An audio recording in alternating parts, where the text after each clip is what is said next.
जय हिंद दोस्तों, welcome once again on this channel Bipsa talks. मैं मीर तिवारी आपका स्वागत करता हूं। आज हम बात करेंगे दोस्तों, क्या हुआ ना कि एमसीक्यू वाइज क्वेश्चन एग्ज़ाम होंगे। आपको पता है फाइनल ईयर वाले स्टूडेंट जितने हैं उनके लिए काफ़ी इंपॉर्टेंट है। और अगर आप फिफ्थ सेमेस्टर या सेवन्थ सेमेस्टर या सेकेंड ईयर या थर्ड ईयर में हो तो भी ये वीडियो आपके लिए काफ़ी इंपॉर्टेंट होगा, क्योंकि इसमें हम बताएंगे बाय द वे अगर आपको ऐसे क्वेश्चन आ जाएँ कि जो आपको नहीं आ रहे हैं, ठीक है, तो आप उस पर तुक्का कैसे लो। ठीक है, कहते हैं ना प्रोबेबिलिटी उस पर कैसे ली जाए, और वो प्रोबेबिलिटी 100% है। जो मैं यहाँ पे पॉइंट बताऊँगा, अगर आप उसको फॉलो करोगे तो 100% प्रोबेबिलिटी है कि आपका वो आंसर सही होगा। ठीक है, तो कभी कभी होता है कि कई लोग ऐसे होते हैं कि बिना पढ़े चले जाते हैं, तुक्के में ले आते हैं। तो बेटा ऐसा तुक्का मारो कि वो तुक्का सही जाए। ठीक है, तो आज हम यहाँ पे बात करेंगे एमसीक्यू को कैसे करेक्ट किया जाए।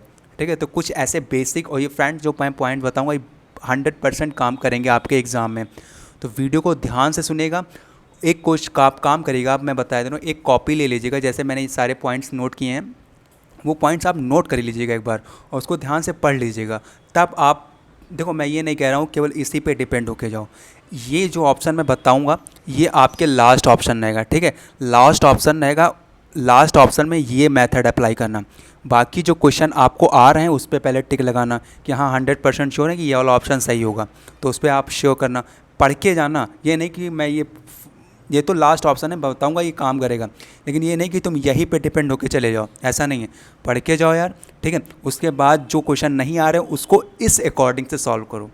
ठीक है, ये प्लस पॉइंट आपका रहेगा। तो which are you excited? Hope you are very excited. So I am going to share you with you all the probability game should play for the last time of your sessional exam. ठीक है, कैसे आप ये game खेल सकते हो, और make sure आपका काम ज़रूर करेगा। ठीक है, सबसे पहले कुछ पॉइंट्स मैं आपको बेसिक बताऊंगा, उसको आप नोट कर लीजिए। मैं थोड़ा इंग्लिश में बोलूँगा, फिर आपको समझाता हूँ कैसे क्या होगा। ठीक है, तो ध्यान से सुनना।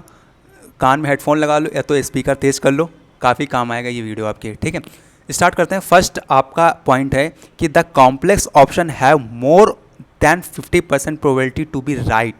सुनो ध्यान से। अगर आपको चार ऑप्शन रहते हैं, ठीक है, चारों ऑप्शन में कोई एक ऐसा ऑप्शन है जिसको डिस्क्राइब ज़्यादा किया गया है, जिसमें लाइनिंग ज़्यादा है, जिसमें लिखा ज़्यादा है, तो ज़्यादातर चांसेस रहते हैं कि 50% चांसेस रहते हैं कि वो ऑप्शन सही है। ठीक है, मतलब कि जैसे आपको पूछा गया फला फला फला, ठीक है, तो फला फला जो पूछा गया उसके बारे में ज़्यादा डिफाइन किया गया है, उसमें ज़्यादा लिखा। उस ऑप्शन में जिस ऑप्शन में सबसे ज़्यादा वर्ड यूज किए जाएंगे वो ऑप्शन ज़्यादातर चांसेस हैं सही हो। ठीक है, मैं रिपीट करता हूँ। पहला पॉइंट, द कॉम्प्लेक्स ऑप्शन मतलब जो बड़ा या जटिल ऑप्शन, जो क्वेश्चन ऑप्शन होगा, have more than 50% probability to be right. ठीक है, तो जो क्वेश्चन, जो ऑप्शन सबसे बड़ा होगा, जो गहरा डिस्क्राइब किया गया रहेगा, वही ऑप्शन सही होता है, ज़्यादातर चांसेस रहते हैं। ठीक है, तो पहला पॉइंट ये हो गया। दूसरा पॉइंट ये होता है फ्रेंड्स कि both are correct, comma, option A B C all are correct, have the probability to more than 50% to be correct. कभी कभी ऑप्शन आता है कि ए दे देंगे ये, बी दे देंगे ये, और तीसरा ऑप्शन देंगे A and B both are correct, और डी दे देंगे नन ऑफ द अबव। तो ऑप्शन ज़्यादातर चांसेस 50% 70% ज़्यादातर चांसेस रहते हैं कि option both C, both A and B are correct. तो आप ये ध्यान देना कि जिस ऑप्शन में बोथ ए एंड बी आए, ज़्यादातर चांसेस रहते हैं कि वही ऑप्शन आपका सही रहेगा। ठीक है, तो इस पर आप ध्यान दीजिएगा। मैं फिर से रिपीट करता हूँ। Second point, both are correct ऐसे ऑप्शन है। Option A B C all are correct, ये भी ऑप्शन आपका सही। कहते हैं ना कि ऑल ऑफ द अबव, ये ऑप्शन अगर आ जाए कि ऑल ऑफ द अबव मतलब तीनों ऑप्शन आपके सही हैं, तो इसमें चांसेस रहते हैं कि ये वाला ऑप्शन आपका सही रहेगा। ठीक है, तो ये तीनों दो पॉइंट मैंने आपको बताया। तीसरा पॉइंट सुनिएगा ध्यान से।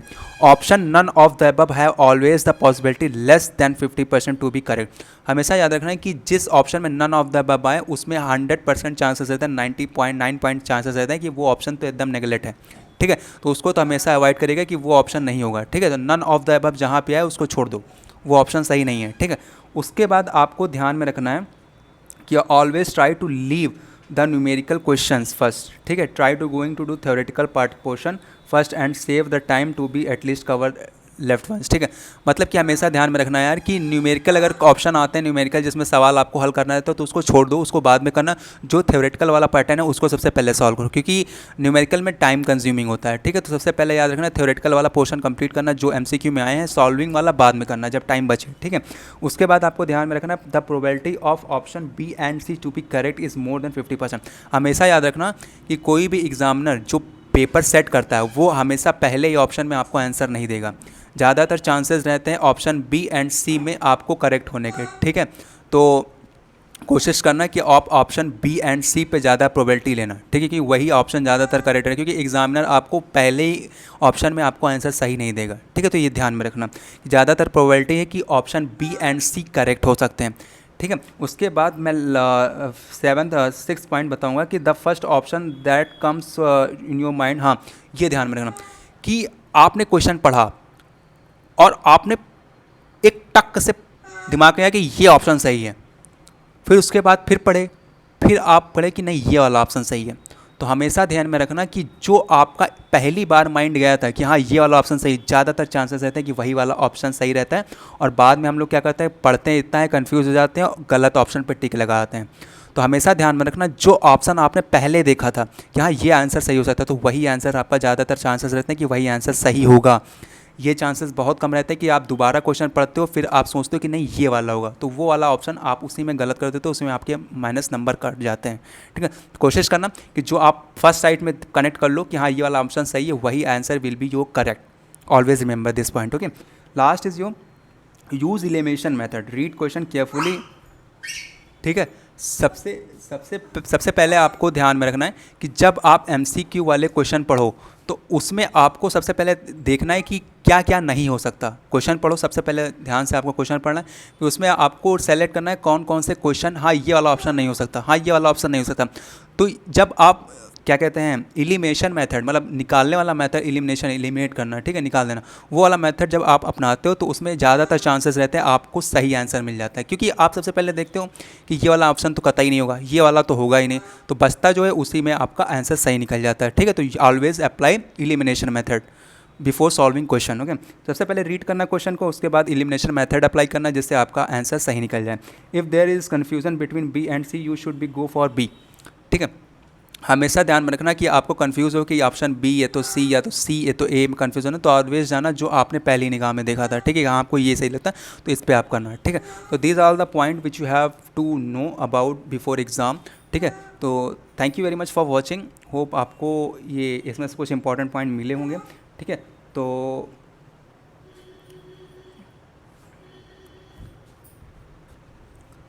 तो फिर से मैं आपको शॉर्टली में रिवाइज़ कर देता हूँ कि सबसे पहले आपको ध्यान में रखना है कि आपका जो कॉम्प्लेक्स ऑप्शन होगा, सबसे बड़ा डिस्क्राइब किया गया है, वही ऑप्शन सही होगा। दूसरा ये होगा कि बोथ ए एंड बी वाला ऑप्शन अगर आप देखना तो उस पर फट से टिक मारना, या all are correct, all of the above, वो वाला ज़्यादा चांसेस रहता है कि वो वाला सही हो। तीसरा पॉइंट मैंने भी बताया कि हमेशा नन ऑफ द अबव को अवॉइड करना, क्योंकि वो कभी ऑप्शन सही नहीं होता है, ठीक है, ऑलवेज हमेशा। उसके बाद मैंने बताया है कि आपको न्यूमेरिकल वाले क्वेश्चन छोड़ देने हैं, सबसे पहले थ्योरेटिकल वाले सॉल्व करने हैं। फिर चौथा पॉइंट मैंने ये बताया कि आपको हमेशा ध्यान में रखना है कि जो आपने फर्स्ट साइड पे कनेक्ट किया था, पहले में आपको लगा कि हाँ ये वाला सही होगा, तो वही वाला ऑप्शन ज़्यादातर चांसेस रहते हैं कि सही हो, ठीक है।